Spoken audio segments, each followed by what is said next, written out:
بسم اللہ الرحمن الرحیم نحمده ونصلي على رسوله الكريم اعوذ بالله من الشيطان الرجيم بسم الله الرحمن الرحيم رب اشرح لي صدري ويسر لي امري واحلل عقدة من لساني يفقهوا قولي۔ حضور اکرم صلی اللہ علیہ وسلم کا ارشاد ہے، انما بعثت لاتمم مکارم الاخلاق، مجھے اس لیے بھیجا گیا ہے تاکہ میں فضائل اخلاق کی تکمیل کروں۔ اس کا مطلب یہ ہوا کہ میرا اور آپ کی زندگی کا چیلنج یہ ہے، امتحان یہ ہے کہ ہم اپنے اخلاق کو جتنا بہتر کر سکتے ہوں، جتنا سنوار سکتے ہوں، حضور اکرم صلی اللہ علیہ وسلم کی سنت کی پیروی میں اسے بہتر کرنے اور سنوارنے کی پوری کوشش کریں۔ اور بہترین اخلاق میں سے ایک اخلاق یہ بھی ہے کہ ہم امانت دار ہوں، اپنی امانتوں کی حفاظت کرنے والے ہوں، اور یہی ہمارے آج کے سیشن کا موضوع بھی ہے۔ اس حوالے سے حضرت ابو ہریرہ رضی اللہ تعالیٰ عنہ کہتے ہیں، حضور اکرم صلی اللہ علیہ وسلم کا ارشاد ہے، ادِ الامانۃ الی من ائتمنک،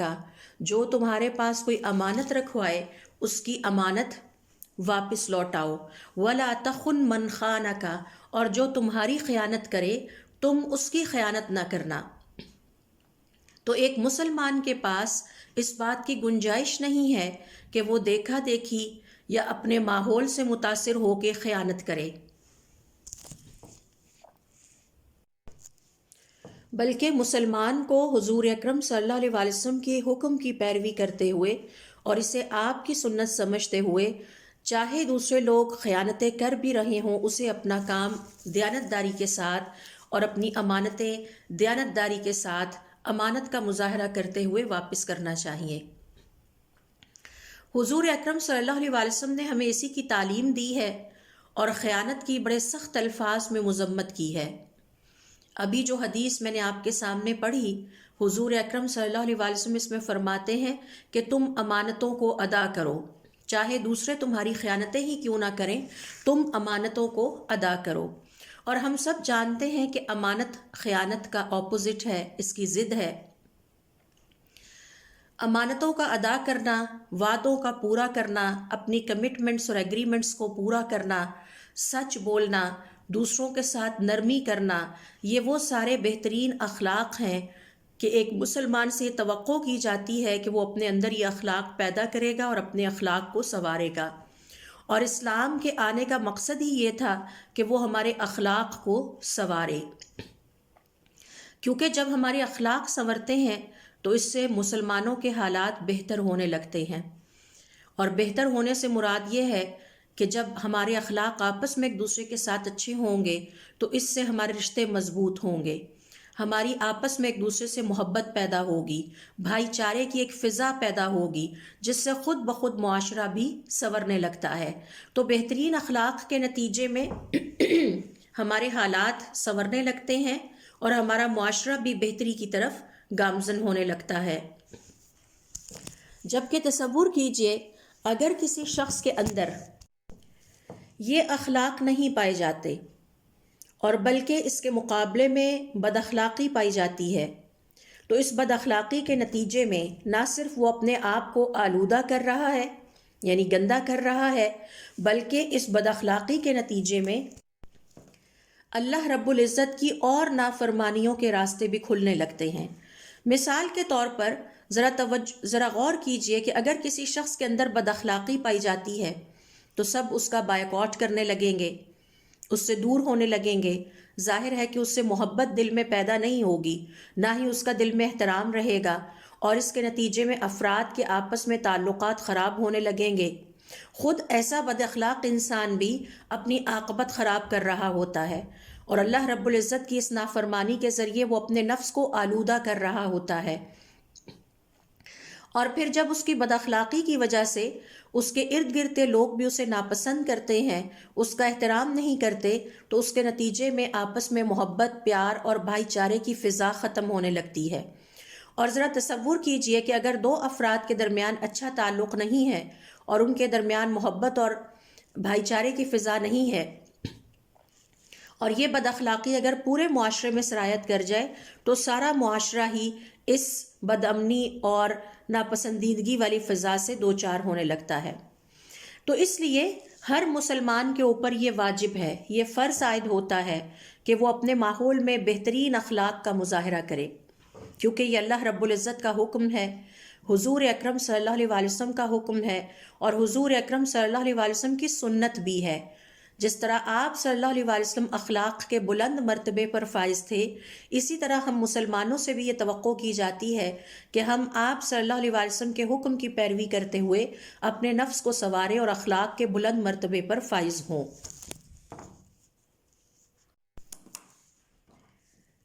اس حوالے سے جب ہم دیکھتے ہیں تو حضور اکرم صلی اللہ علیہ وسلم نے جن اخلاقی فضائل کی دعوت دی، ان میں سب سے پہلے امانت کی ادا کرنے کی تعلیم سب سے پہلے دی۔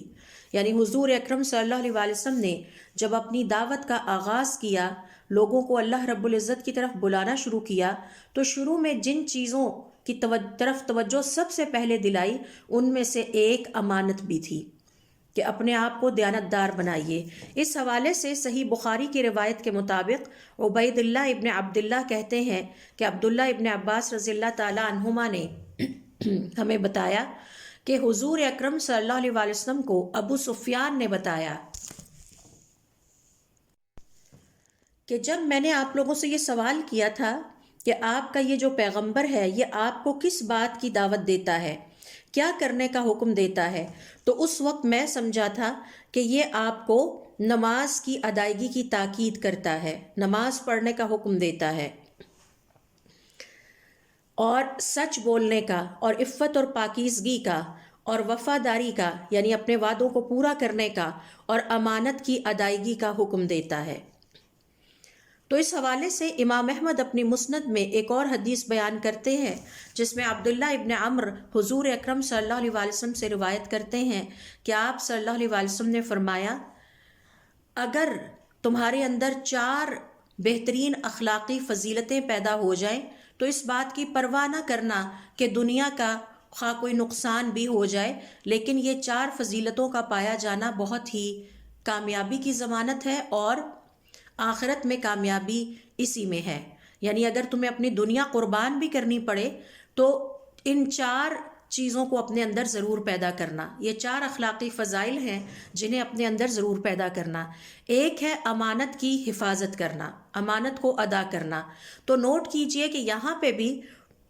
حضور اکرم صلی اللہ علیہ وسلم نے امانت کا ذکر سب سے پہلے کیا ہے، کیونکہ آپ صلی اللہ علیہ وسلم نے اپنی دعوت کے آغاز میں ہی انسانیت کو جو سب سے پہلا سبق دیا تھا وہ یہ کہ آپ کو دیانتدار ہونا چاہیے، امین ہونا چاہیے، وصدق حدیث، اور سچ بولنا، وحسن خلیقۃ، اور حسن اخلاق، عفۃ فی طعمۃ، اور پاکیزہ حلال کھانا۔ تو 4 چیزیں ایسی ہیں کہ جن کو اپنی زندگی میں ضرور کرنا، خواہ اس کے لیے تمہیں دنیا کا کوئی نقصان ہی کیوں نہ برداشت کرنا پڑے۔ امانت کی ادائیگی، امانتوں کی حفاظت، سچ بولنا، حسن اخلاق اور حلال کھانا۔ اسی طرح سے انس ابن مالک کہتے ہیں حضور اکرم صلی اللہ علیہ وسلم نے جب کبھی ہم سے خطاب کیا، یعنی ہم سے مخاطب ہوئے، تو آپ ایک بات ضرور کہا کرتے تھے، اور وہ بات کیا ہے؟ مجھے اور آپ کو کان لگا کر سننے کی ضرورت ہے۔ لا ایمان لمن لا امانت لہ، جو مسلمان اپنی امانت کی حفاظت نہیں کرتا اس کا ایمان نہیں ہے۔ ولا دین لمن لا عہد لہ، اور جو اپنے وعدے پورے نہیں کرتا اس کا دین نہیں ہے۔ کیسے نہیں ہے؟ عمر رضی اللہ تعالیٰ عنہ کہتے ہیں کسی بھی شخص کی نمازیں اور اس کے روزے تمہیں دھوکے میں نہ ڈال لے، یعنی کسی کی نمازوں اور روزے سے دھوکہ نہ کھانا۔ جو چاہے نمازیں پڑھ لے اور جو چاہو روزے رکھ لو، لیکن ایک بات یاد رکھنا، جو مسلمان اپنی امانت کی حفاظت نہیں کرتا اس کا دین ہی نہیں بچتا۔ یعنی تمہارے نمازیں، تمہارے روزے، اگر تم اپنی امانتوں کی حفاظت کرنے والے نہیں ہو تو سمجھو کہ ضائع ہو گئے ہیں۔ تو یہاں ہمیں پتہ چلا کہ امانت کی کیا اہمیت ہے ہمارے دین میں۔ اور کس طرح سے حضور اکرم صلی اللہ علیہ وسلم نے مسلمانوں کو نماز پڑھنے کا حکم دینے سے پہلے امانت کی حفاظت کرنا پہلے سکھایا تھا۔ آپ صلی اللہ علیہ وسلم جو اپنی دعوت کا جب آغاز کیا تو سب سے پہلی چیز جو مسلمانوں کو سکھائی وہ یہ تھی کہ اپنی امانتوں کی حفاظت کیا کرو۔ تو اس کا مطلب یہ ہوا کہ میری اور آپ کی زندگی کا چیلنج یہ ہے کہ ہم نے اپنی امانتوں کی حفاظت کرنی ہے۔ لیکن سوال یہ پیدا ہوتا ہے کہ کیا مجھے اور آپ کو پتہ ہے کہ امانت کیا ہے اور کتنی امانتیں ہمارے پاس ہیں اور کس طرح ان کا حساب کتاب ہوگا، اور اگر ہم نے ان امانتوں کی حفاظت نہ کی تو ہماری نمازیں اور ہمارے روزے ہمارے کسی کام نہیں آئیں گے۔ امانت کی اہمیت اور عظمت کے حوالے سے اگر ہم قرآن کریم کا مطالعہ کریں اور حضور اکرم صلی اللہ علیہ وسلم کی احادیث کا مطالعہ کریں تو ہمیں بہت سارے اہم حقائق اس حوالے سے پتہ چلتے ہیں۔ مثال کے طور پر قرآن کریم کے مطالعے سے پتہ چلتا ہے کہ آخرت کی زندگی میں کامیاب ہونے والوں کی دنیا کی زندگی میں ایک نشانی ہے، اور وہ نشانی امانت ہے۔ اور یہ جو آخرت کی کامیابی ہے اسے قرآن کریم نے فلاح کہا ہے۔ عربی زبان میں کامیابی کے لیے دو لفظ استعمال ہوتے ہیں، نجاح اور فلاح۔ نجاح کا مطلب بھی کامیابی ہے اور فلاح کا مطلب بھی کامیابی ہے، لیکن نجاح بنیادی طور پر دنیا کی زندگی میں جو مادی کامیابیاں ہمیں یا وقتی کامیابیاں حاصل ہوتی ہیں، یہ لفظ ان کامیابیوں کے لیے استعمال کیا جاتا ہے۔ مثال کے طور پر کسی نے اپنا امتحان پاس کر لیا، یا کوئی ڈاکٹر بن گیا، یا کوئی بہت بڑے منصب پہ اور عہدے پہ پہنچ گیا، تو یہ دنیا کی کامیابی ہے اور اسے عربی زبان میں نجاح کہتے ہیں۔ آخرت کی جو کامیابی ہے وہ ہمیشہ رہنے والی ہے، وہ وقتی نہیں ہے، اور وہ حقیقی کامیابی ہے۔ یعنی اگر کوئی شخص دنیا کی زندگی میں بڑی کامیابیاں پا گیا ہے تو یہ حقیقی کامیابی نہیں ہے، کیونکہ یہ وقتی ہے، ختم ہو جائے گی دنیا کی زندگی کے ساتھ۔ حقیقی کامیابی وہ کامیابی ہے جو ہمیشہ رہے گی، اور اسے قرآن کریم میں اللہ تعالیٰ نے فلاح کہا ہے۔ فلاح کا مطلب ہے آخرت کی زندگی کی حقیقی، پائیدار اور ہمیشہ رہنے والی کامیابی۔ تو ہم امانت کی اہمیت اور فضیلت کے حوالے سے بات کر رہے تھے کہ قرآن کریم میں اس کی اہمیت اور فضیلت کا اندازہ اس بات سے لگائیے کہ اللہ رب العزت نے آخرت کی زندگی میں فلاح پانے والوں یعنی ہمیشہ کے لیے کامیاب ہو جانے والوں کی دنیا کی زندگی میں ایک نشانی بتائی ہے۔ اور وہ نشانی کیا ہے؟ آئیے دیکھتے ہیں سورۃ المؤمنون۔ ہم سب جانتے ہیں کہ سورۃ المؤمنون کا آغاز اللہ تعالیٰ نے ان الفاظ سے فرمایا ہے، قد افلح المؤمنون، ہمیشگی کی پائیدار باقی رہنے والی کامیابی مومن پا گئے ہیں۔ پھر اللہ رب العزت آگے اگلی آیتوں میں ان مومنوں کی صفتیں اور ان کی کوالٹیز اور ان کی نشانیاں بیان کرتے ہیں۔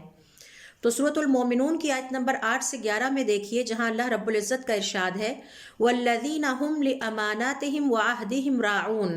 یہ مومن وہ بندے ہیں جو دنیا کی زندگی میں اپنی امانتوں کا بڑا خیال کیا کرتے تھے۔ اماناتہم،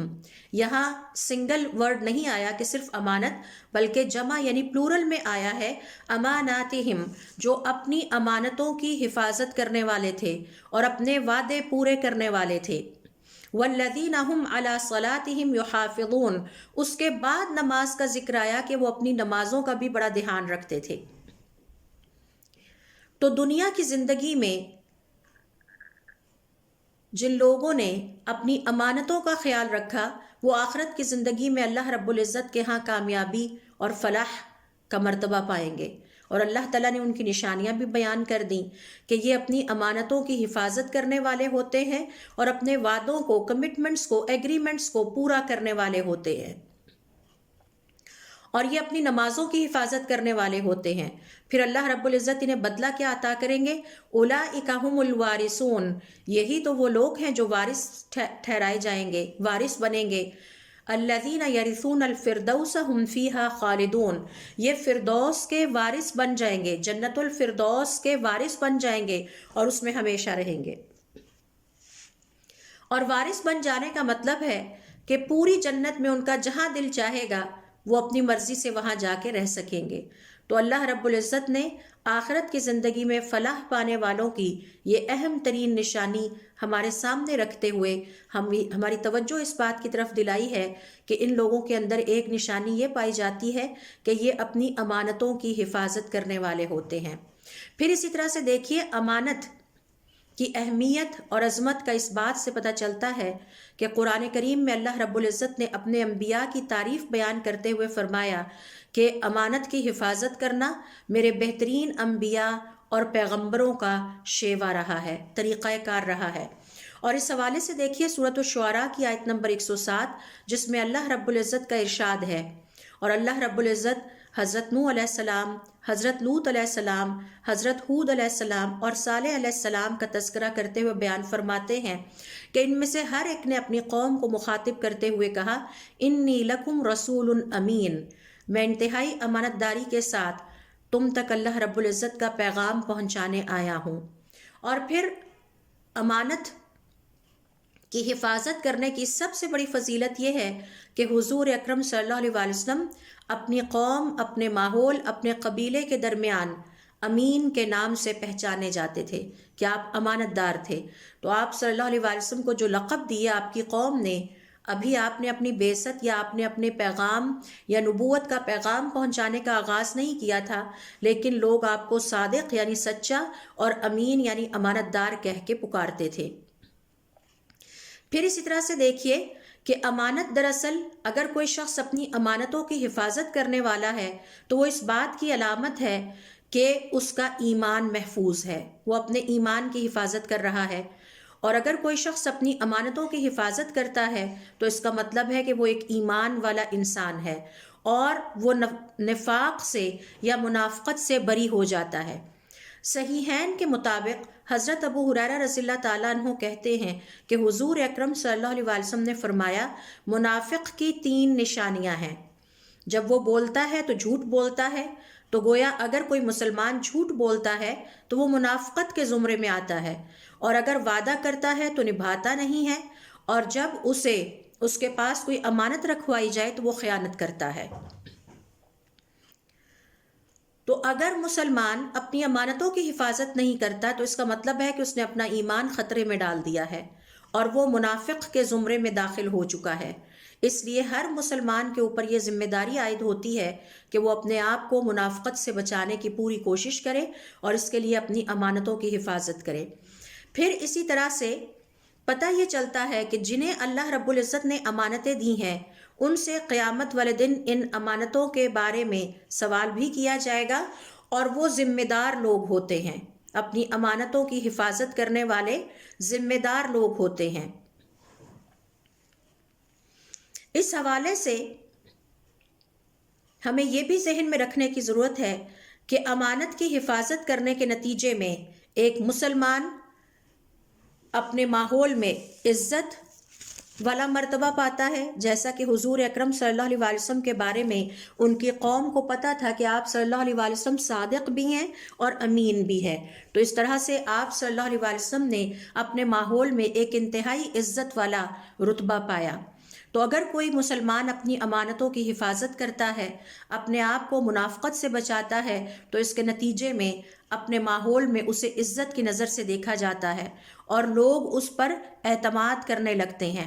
یہی وجہ ہے قرآن کریم میں دیکھیے سورۃ القصص کی آیت نمبر 26 میں اللہ رب العزت نے حضرت موسیٰ علیہ السلام کے قصے میں تذکرہ کیا ہے کہ حضرت شعیب علیہ السلام کی بیٹیوں نے جب دیکھا کہ حضرت موسیٰ علیہ السلام ایک انتہائی شریف النفس انسان ہیں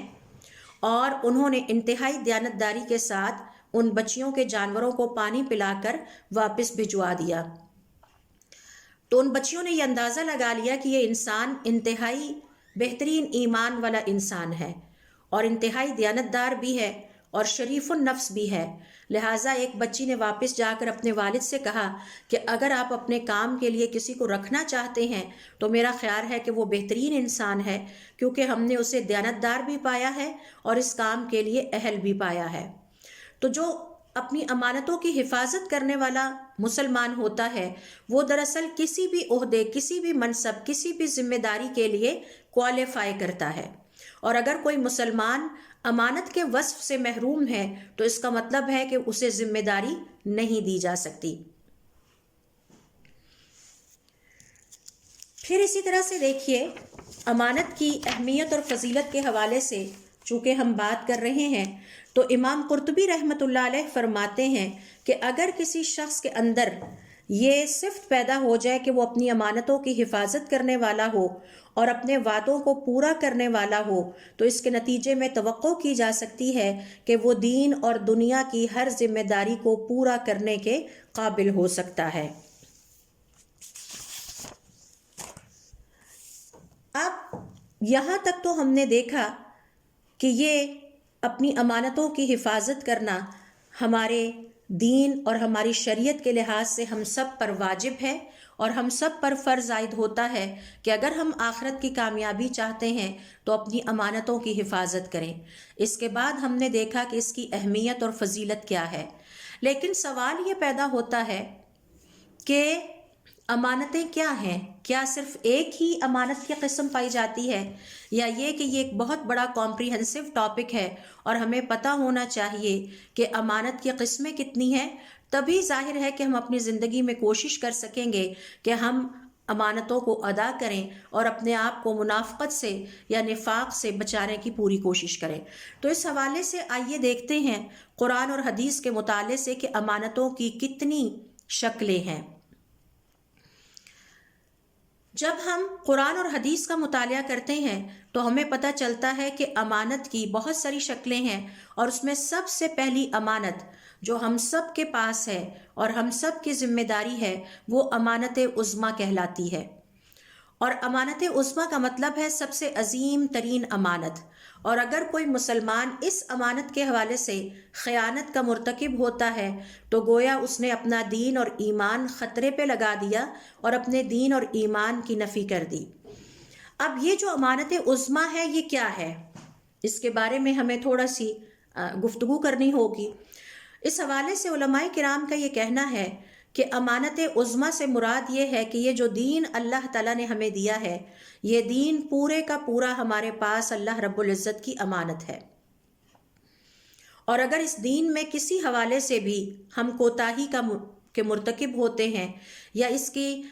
اس پر عمل کرنے کے حوالے سے لاپرواہی کے مرتکب ہوتے ہیں تو اس کا مطلب ہے کہ ہم نے امانت میں خیانت کی ہے، اور امانت میں خیانت کرنا معمولی جرم نہیں ہے، معمولی گناہ نہیں ہے۔ یہ ایک مسلمان کو اسلام کے دائرہ کار سے نکال کر نفاق کے دائرہ کار میں داخل کر دیتا ہے، یعنی دین کی حفاظت نہ کرنے والا مسلمان منافق ہو جاتا ہے۔ اب اس دین کے مختلف پہلو ہیں، مثال کے طور پر اس میں عقائد بھی پائے جاتے ہیں، تو اللہ رب العزت کی دی ہوئی اس امانت کا تقاضا یہ ہے کہ ہمیں اپنے عقائد کی حفاظت کرنی ہے تاکہ ہم اس امانت میں خیانت کے مرتکب نہ ہوں۔ اس میں شریعت یعنی معاملات بھی پائے جاتے ہیں، ان معاملات میں بھی آپس میں ایک دوسرے کے ساتھ رہتے ہوئے ایک دوسرے کے حقوق اور فرائض کا خیال رکھتے ہوئے اللہ کی خاطر ہمیں اپنے دین کی حفاظت کرنی ہے۔ اور اگر ہم ایک دوسرے کے حقوق ادا نہیں کرتے، مثال کے طور پر میں اپنے گھر والوں کے حقوق ادا نہیں کرتی، اور میرے گھر والوں میں کون ہے جو میرے ساتھ میرے گھر میں رہتے ہیں، مثال کے طور پر میرے بچے ہیں، میری ساس ہیں، میرے سسر ہیں، ان سب کے حقوق اگر میں ادا نہیں کرتی تو اس کا مطلب ہے کہ میں خیانت کا ارتکاب کر رہی ہوں۔ اللہ رب العزت نے مجھے یہ فرض دیا ہے، میرے اوپر یہ ذمہ داری ڈالی ہے کہ میں اپنے گھر والوں کے حقوق ادا کروں۔ اسی طرح سے اس دین کا ایک اور پہلو یہ ہے کہ اس میں جتنی بھی عملی عبادات پائی جاتی ہیں، مثال کے طور پر نماز ہے، زکوٰۃ ہے، روزہ امانت ہے، حج امانت ہے، یہ ساری عبادتیں امانت ہیں، اور ہمیں ان امانتوں کو سچے دل کے ساتھ، انتہائی اخلاص کے ساتھ اللہ رب العزت کی کتاب کی پیروی میں اور حضور اکرم صلی اللہ علیہ وسلم کی سنتوں کی پیروی کرتے ہوئے ادا کرنا چاہیے۔ اسی طرح سے جو میں نے آپ سے معاملات کی بات کی وہ بہت ہی خطرناک صورتحال ہے۔ آج مسلمان زیادہ تر معاملات میں ایک دوسرے کے ساتھ زیادتی کرتے ہیں، ایک دوسرے کے بارے میں جھوٹ بول کر اطمینان محسوس کرتے ہیں، ایک دوسرے کو ستا کر اطمینان محسوس کرتے ہیں، ایک دوسرے کے حقوق ہضم کر کے حق نہ دے کے خوش ہوتے ہیں، یہ سب امانت میں خیانت کے مترادف ہے، اور اس حوالے سے قیامت والے دن اللہ رب العزت سے پوچھا جائے گا۔ اگر ہم آپس میں ایک دوسرے کے حقوق ادا نہیں کرتے تو یاد رکھیے ہماری نمازیں، ہمارے روزے، ہمارے عبادتیں، ہمارے کچھ کام نہیں آئیں گی۔ اب سوال یہ پیدا ہوتا ہے کہ اسے امانت عظمیٰ کیوں کہا گیا ہے؟ دین کو امانت عظمیٰ کیوں کہا گیا ہے؟ تھوڑی سی میں اس کے لیے چاہوں گی کہ آپ سے وضاحت کروں تاکہ یہ کانسیپٹ کلیئر ہو جائے۔ آپ سب جانتے ہیں کہ سورۃ الاحزاب کی آیت نمبر 72 میں اللہ رب العزت نے اس امانت عظمیٰ کا ذکر کیا ہے۔ اللہ رب العزت کا ارشاد ہے، اِنَّا عَرَضْنَا الْأَمَانَةَ عَلَى السَّمَاوَاتِ وَالْأَرْضِ وَالْجِبَالِ، ہم نے اس امانت کو آسمانوں، زمین اور پہاڑوں پر پیش کیا۔ فَأَبَيْنَا أَن يَحْمِلْنَهَا، تو ان تمام مخلوقات نے یعنی آسمانوں، زمین اور پہاڑوں نے انکار کر دیا کہ ہم یہ امانت نہیں اٹھا سکتے۔ وَأَشْفَقْنَا مِنْهَا، اور اس سے خوف زدہ بھی ہو گئیں۔ وَحَمَلَهَا الْإِنسَانُ، لیکن انسان نے اس امانت کو اٹھا لیا۔ إِنَّهُ كَانَ ظَلُومًا جَهُولًا، پھر وہ آخر کار ظالم نکلا، یعنی اپنے نفس کے ساتھ زیادتی کرنے والا نکلا اور جاہل نکلا۔ اب سوال یہ پیدا ہوتا ہے کہ ہم امانت عظمیٰ کے حوالے سے جو بات کر رہے ہیں تو علماء کرام کے مطابق اس آیت میں یعنی سورۃ الاحزاب کی آیت نمبر 77 میں اللہ رب العزت نے اس امانت کا ذکر کیا ہے، یہ ہے 72 میں اللہ رب العزت نے اس امانت عظمیٰ کا ذکر کیا ہے کہ ہم نے اس امانت کو زمین پر، پہاڑوں پر اور اس ماحول پر پیش کیا، لیکن ان سب نے انکار کر دیا۔ آسمانوں نے بھی انکار کر دیا، زمین نے بھی اور پہاڑوں نے بھی۔ تو یہ کیا سلسلہ ہے اور اس کی کیا حقیقت ہے؟ تو اس حوالے سے جب ہم اس کی تفسیر میں جاتے ہیں تو دیکھتے ہیں کہ مفسرین کرام یہ کہتے ہیں کہ زمین، آسمانوں اور پہاڑوں کو یہ پیشکش کی گئی اللہ رب العزت کی طرف سے کہ اگر آپ یہ امانت کا بوجھ اٹھاتے ہیں اور آپ اس امانت کی ادائیگی میں اچھے رویے کا مظاہرہ کرتے ہیں تو اس پر آپ کو ثواب عطا کیا جائے گا، اور اگر آپ نے اس امانت کی ادائیگی کے حوالے سے اسے ضائع کر دیا، لاپرواہی سے کام لیا، تو اس کے نتیجے میں آپ کو سزا ملے گی۔ تو ان مخلوقات نے اس امانت عظمیٰ کا بوجھ اٹھانے سے انکار کر دیا اور خوف زدہ ہو گئی اور کہنے لگی کہ اللہ تعالیٰ، ہم تو پہلے ہی آپ کے حکم کے پابند ہیں، آپ ہمیں جو حکم کریں گے ہم آپ کے حکم کے لیے مسخر ہیں، آپ ہمیں جو حکم دیں گے ہم اسی طرح سے آپ کے حکم کو پورا کرتے جائیں گے، لیکن ہمیں یہ اختیار نہ دیا جائے اور نہ ہی ہمیں یہ ذمہ داری دی جائے۔ تو اس حوالے سے امام واحدی فرماتے ہیں کہ امانت عظمیٰ سے مراد یہ ہے کہ یہ جو امانت اللہ تعالیٰ نے اپنی مخلوقات پر پیش کی اور انہوں نے انکار کر دیا اور پھر انسان نے اس کو اٹھا لیا، یہ دراصل اللہ رب العزت کی اطاعت گزاری اور اس کے فرائض کی پابندی کی امانت تھی کہ اگر آپ میرے اطاعت کریں گے، اگر آپ میرے پابند رہیں گے، میرا حکم مانیں گے، اور جو فرائض میں آپ پر عائد کر رہا ہوں دین کی شکل میں، خواہ وہ عقیدے کے ہیں، خواہ وہ معاملات کے ہیں، خواہ وہ عبادات کے ہیں، ان کو اگر آپ پورا کرتے ہیں تو اس کے نتیجے میں آپ کو ثواب ملے گا، اور اگر آپ ان کو ضائع کرتے ہیں تو اس کے نتیجے میں آپ سزا کے مستحق ٹھہریں گے۔ تو یہ ہے وہ امانت عظمیٰ یعنی ہمارا دین۔ اس کے عقائد کی ہمیں حفاظت کرنی ہے، ہمیں وہی عقیدہ اپنانا ہے جس کا حکم ہمیں اللہ تعالیٰ نے دیا ہے، اور پھر اس کے فرائض کی ہمیں پابندی کرنی ہے۔ اللہ رب العزت نے جو عبادتیں ہم پر فرض کی ہیں، نماز امانت ہے، روزہ امانت ہے، حج امانت ہے، زکوٰۃ امانت ہے، ان کی ہمیں پابندی کرنی ہوگی۔ اور پھر آپس میں جو معاملات میں ہمارے حقوق طے کیے ہیں، مثال کے طور پر شوہر نے بیوی کے حقوق ادا کرنے ہیں، بیوی نے شوہر کے حقوق ادا کرنے ہیں، والدین نے اولاد کے حقوق ادا کرنے ہیں، اولاد نے والدین کے حقوق ادا کرنے ہیں، ہمسایوں کے حقوق ہیں، اللہ تعالیٰ کے حقوق ہیں، اساتذہ کے حقوق ہیں۔ اگر ان سب کی حفاظت نہیں کی جاتی تو یہ امانت میں خیانت کے مترادف ہے۔ امام سعدی اپنی تفسیر میں بیان کرتے ہیں کہ یہاں اللہ رب العزت نے اس امانت کی اہمیت یعنی امانت عظمیٰ کی اہمیت اور عظمت کو بیان کیا ہے، اور امانت عظمیٰ سے مراد یہ ہے کہ اللہ رب العزت نے ہم مسلمانوں کو اس بات کا مکلف بنایا ہے، ہمارا امتحان یہ بنایا ہے کہ ہم اللہ رب العزت کی ہر حال میں فرما برداری کریں گے، اللہ رب العزت کا کہنا مانیں گے، اور جن کاموں کے کرنے سے اللہ تعالیٰ نے روکا ہے ان سے اپنے آپ کو باز رکھیں گے، چاہے ہم سب کے درمیان بیٹھے ہوں، چاہے ہم تنہائی میں بیٹھے ہوں، ہمیں اللہ رب العزت کے ان احکام کی حفاظت کرنی ہے۔ مثال کے طور پر اگر مسلمان غیبت کرتا ہے تو وہ اللہ رب العزت کی دی ہوئی امانت عظمیٰ میں خیانت کا ارتکاب کرتا ہے۔ اگر شوہر اپنی بیوی کے حقوق ادا نہیں کرتا تو یہ امانت عظمیٰ میں خیانت کے مترادف ہے۔ اگر مسلمان جھوٹ بولتا ہے تو یہ امانت عظمیٰ میں یعنی دین کے معاملے میں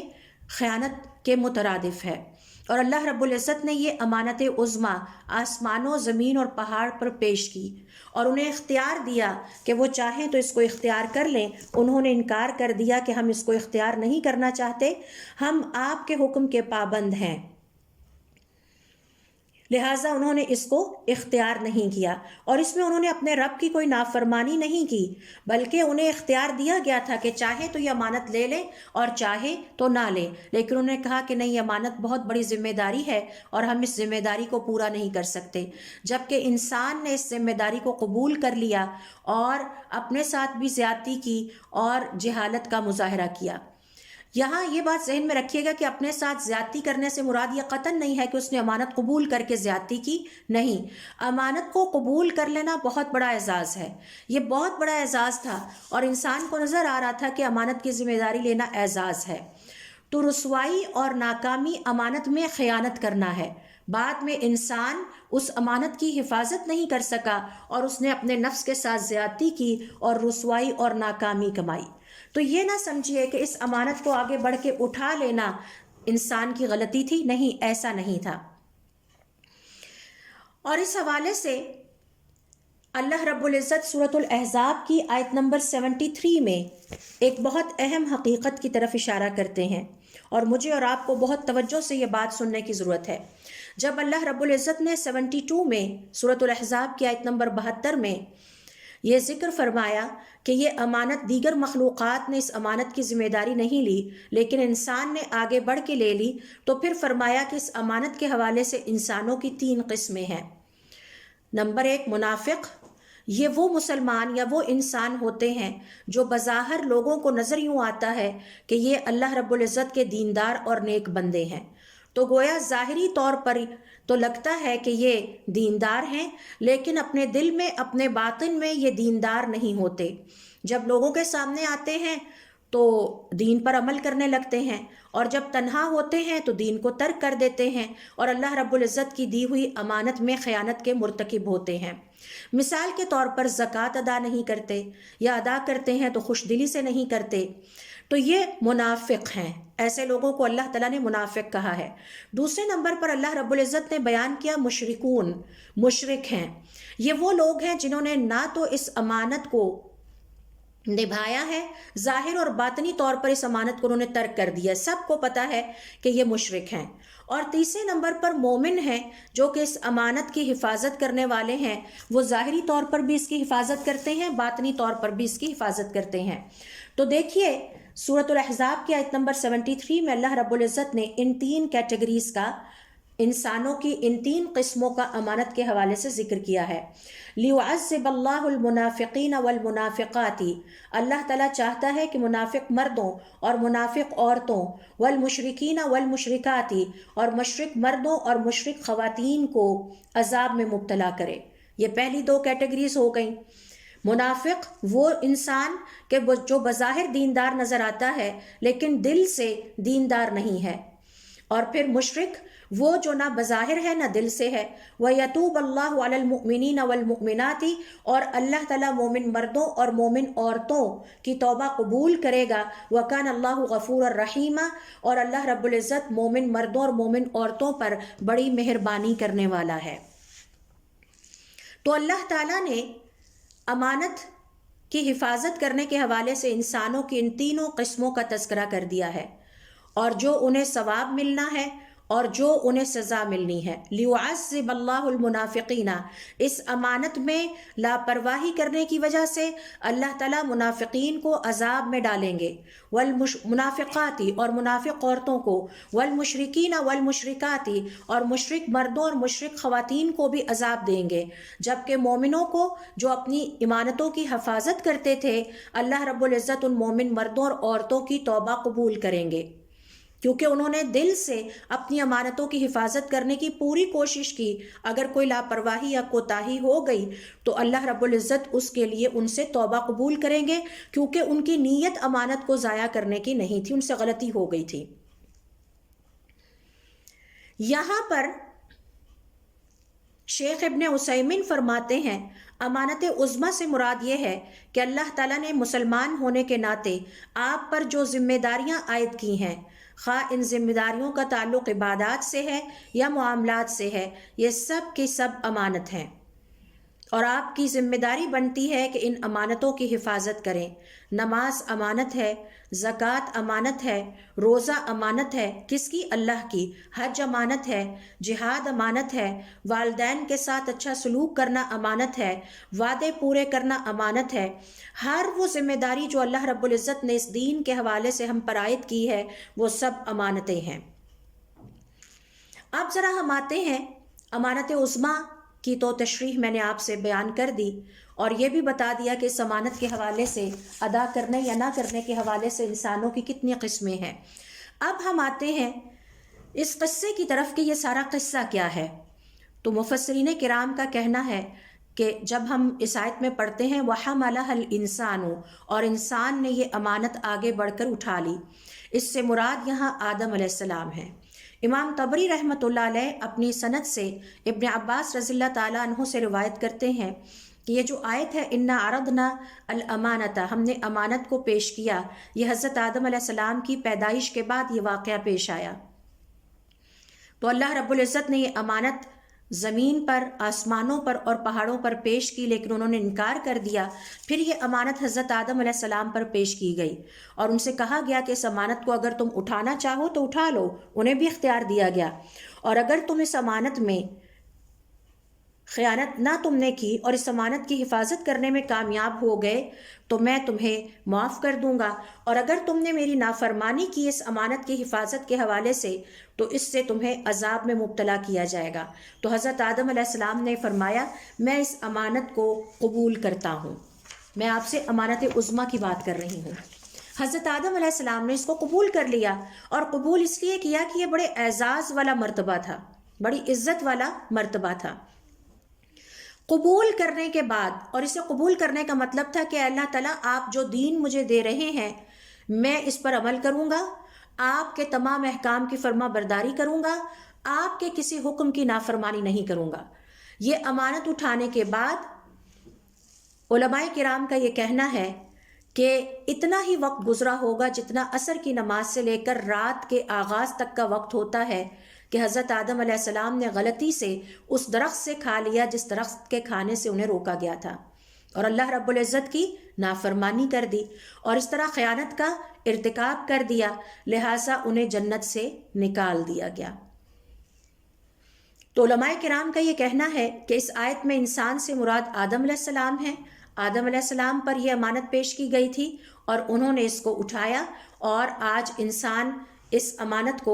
حضرت آدم علیہ السلام کی وجہ سے اٹھائے ہوئے ہے، اور یہ اللہ رب العزت کی طرف سے ایک بہت بڑا اعزاز تھا، اور اعزاز اور منصب کسے اچھا نہیں لگتا، ہر کوئی چاہتا ہے کہ اسے عطا کیا جائے۔ اور پھر یہ جو پیشکش کی گئی تھی یہ آپشنل تھی، یعنی اگر آپ چاہیں تو یہ امانت اٹھا لیں اور چاہے تو نہ اٹھائیں، اور حضرت آدم علیہ السلام نے اس کو قبول کیا اور اسے اٹھانے کی خواہش کا اظہار کیا، لیکن پھر اس کی حفاظت نہ کر سکے، اور ابھی تھوڑا ہی وقت گزرا تھا کہ اس امانت میں خیانت کرتے ہوئے اس درخت سے کھا لیا، یعنی اللہ رب العزت کی نافرمانی کا ارتکاب کر بیٹھے، جبکہ وعدہ کیا تھا کہ میں آپ کی نافرمانی نہیں کروں گا، اور پھر جنت سے نکال دیے گئے۔ تو تو جب یہ واقعہ پیش آیا اس کے بعد چند گھنٹے بعد ہی آپ سمجھ لیجئے، یعنی اتنا وقت کہ جتنا عصر سے لے کے مغرب کا اندھیرا چھا جانے کا وقت ہوتا ہے، اتنے ہی وقت کے اندر حضرت آدم علیہ السلام اللہ رب العزت کی یہ نافرمانی کر بھی چکے تھے۔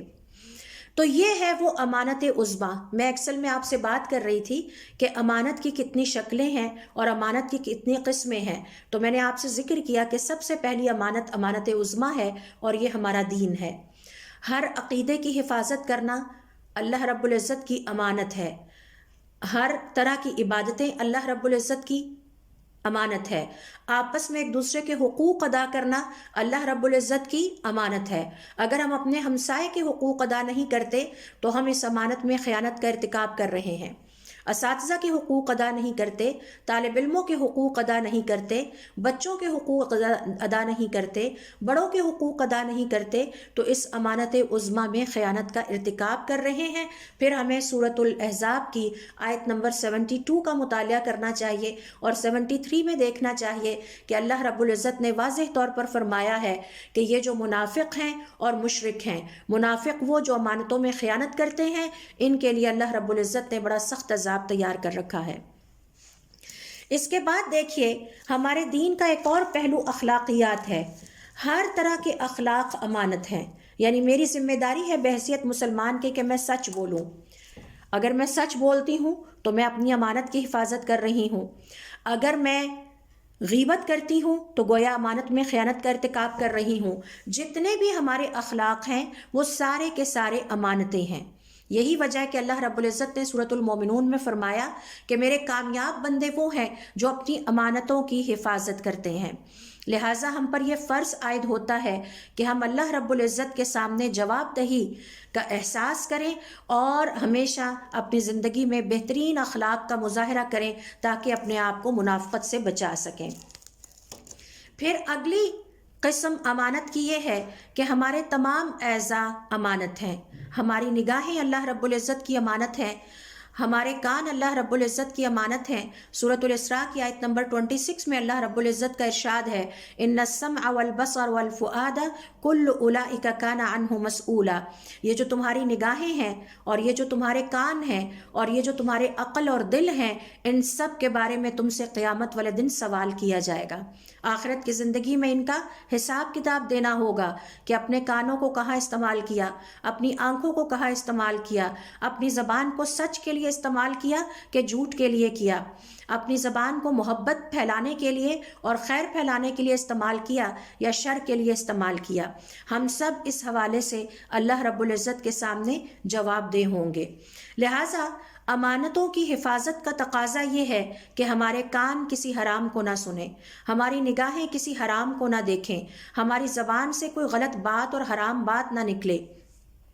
اور اس حوالے سے نگاہوں کی حفاظت کے لیے سورۃ النور کی آیت نمبر 30 دیکھیے کہ جس میں اللہ رب العزت نے ہمیں حکم دیا ہے، قُل لِّلْمُؤْمِنِينَ، ان مومنوں سے کہہ دیجئے، یغضوا من ابصارہم، اپنی نگاہوں کو زیادہ تر جھکا کر رکھا کریں، وَيَحْفَظُوا فُرُوجَهُمْ، اور اپنی عزتوں کی حفاظت کیا کریں، ذَلِكَ أَزْكَىٰ لَهُمْ، یہ ان کے لیے زیادہ پاکیزہ طریقہ کار ہے۔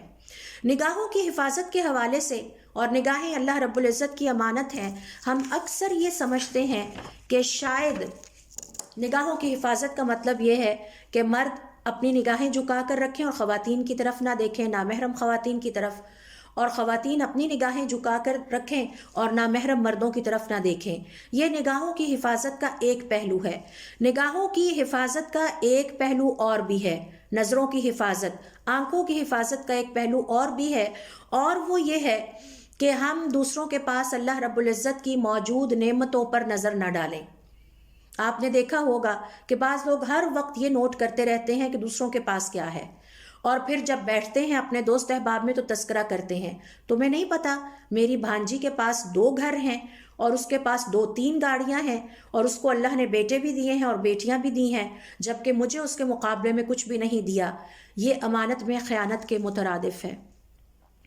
نگاہوں کی حفاظت کا تقاضا یہ ہے کہ اللہ رب العزت نے جو نعمتیں ہمیں عطا کی ہیں ہم ان پر نظر رکھیں، کیونکہ جب ہم اپنی نعمتوں پر نظر رکھتے ہیں تو دل میں شکر گزاری کے جذبات پیدا ہوتے ہیں، اور جب ہم دوسروں کے پاس اللہ رب العزت کی نعمتوں پر غور کرتے ہیں اور ان کو بار بار دیکھتے ہیں، پھر ان کا جگہ جگہ تذکرہ کرتے ہیں، تو اس سے انسان کے دل میں ناشکری کے جذبات پیدا ہوتے ہیں، اور ناشکری اللہ رب العزت کی بہت بڑی نافرمانی ہے۔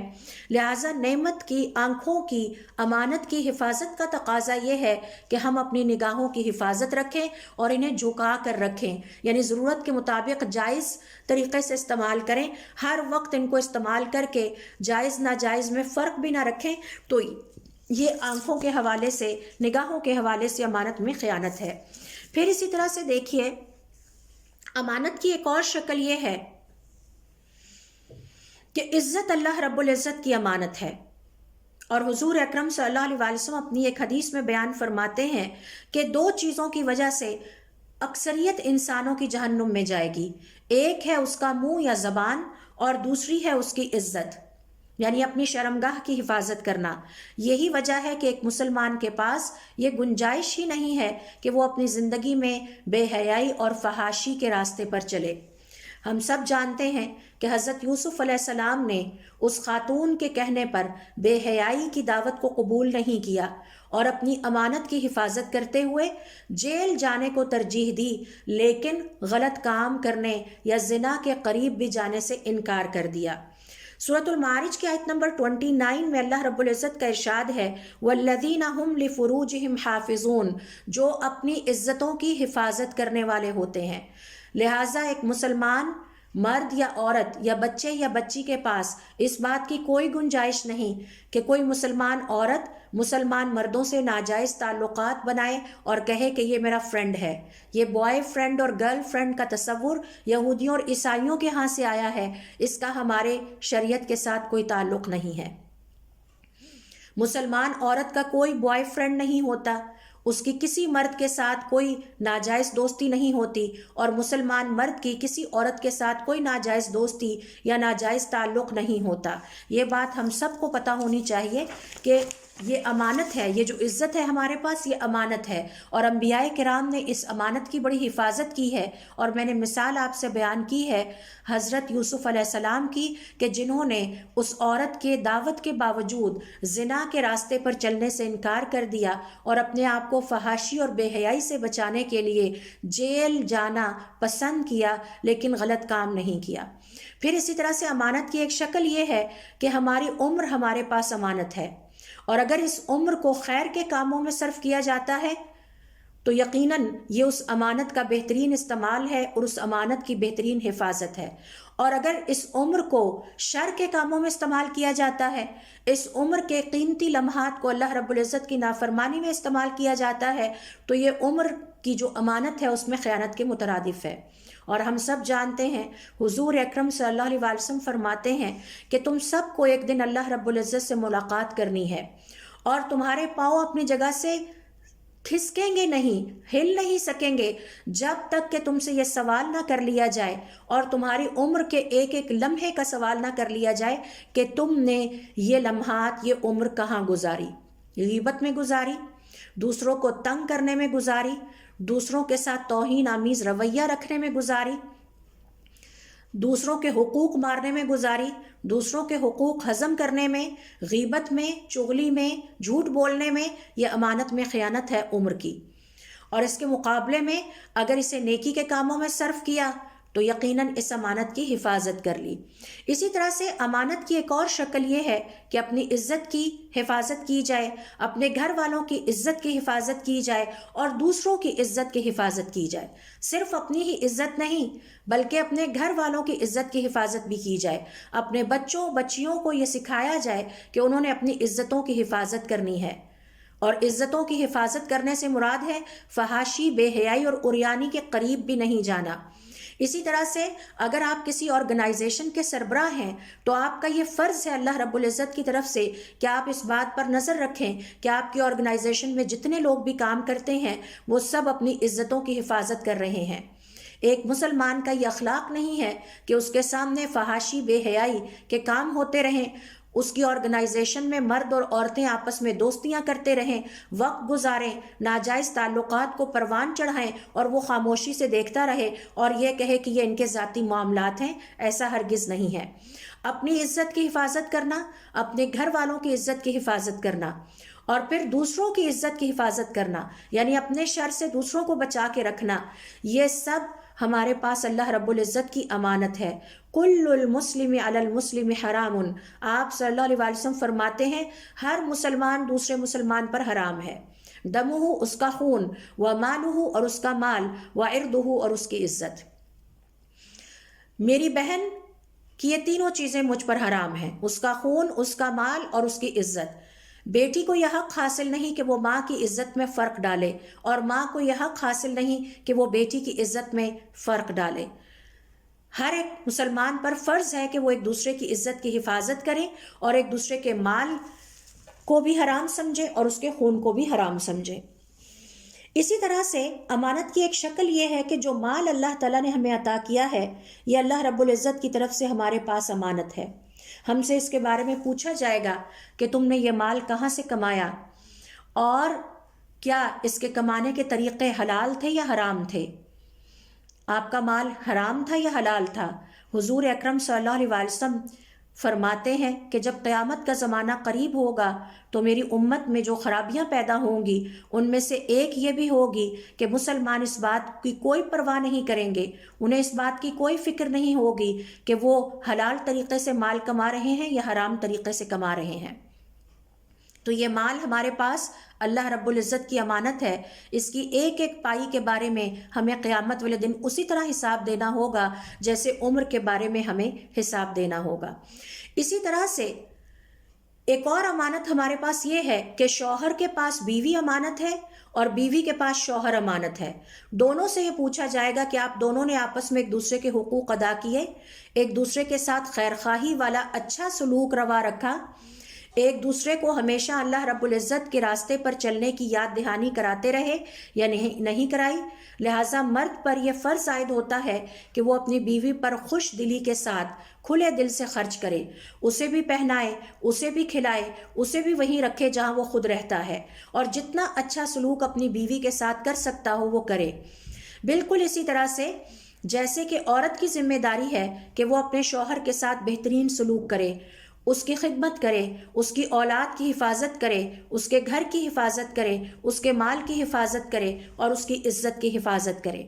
اسی طرح سے امانت کی ایک اور شکل یہ ہے کہ میاں بیوی کے درمیان جو ازدواجی تعلقات ہوتے ہیں وہ راز میں رہنے چاہیے۔ مجھے بہت تعجب ہوتا ہے اس وقت جب میں دیکھتی ہوں کہ گھروں میں میاں بیوی کے ازدواجی تعلقات میں دوسرے خاندان کے افراد دخل اندازی کرتے ہیں، ان کو جاننے کی کوشش کرتے ہیں یا ان پر نظر رکھنے کی کوشش کرتے ہیں۔ یہ بہت بڑی خیانت ہے، امانت میں بہت بڑی خیانت ہے۔ یاد رکھیے، اس سے نہ صرف ہم میاں بیوی کو تکلیف پہنچاتے ہیں بلکہ اللہ رب العزت کی نافرمانی کے بھی مرتکب ہوتے ہیں۔ اسی طرح سے امانت کی ایک اور شکل یہ ہے کہ ہماری اولادیں ہمارے پاس اللہ رب العزت کی امانت ہے، اور اس امانت کے حوالے سے ہم پر یہ فرض عائد ہوتا ہے کہ ہم اپنی اولادوں کے حقوق ادا کریں، ان کی بہترین تربیت کریں، ان کی پرورش کریں۔ اس حوالے سے جو مشکلات ہم پیش آئیں ہم ان مشکلات پر صبر کریں، اور تربیت میں صرف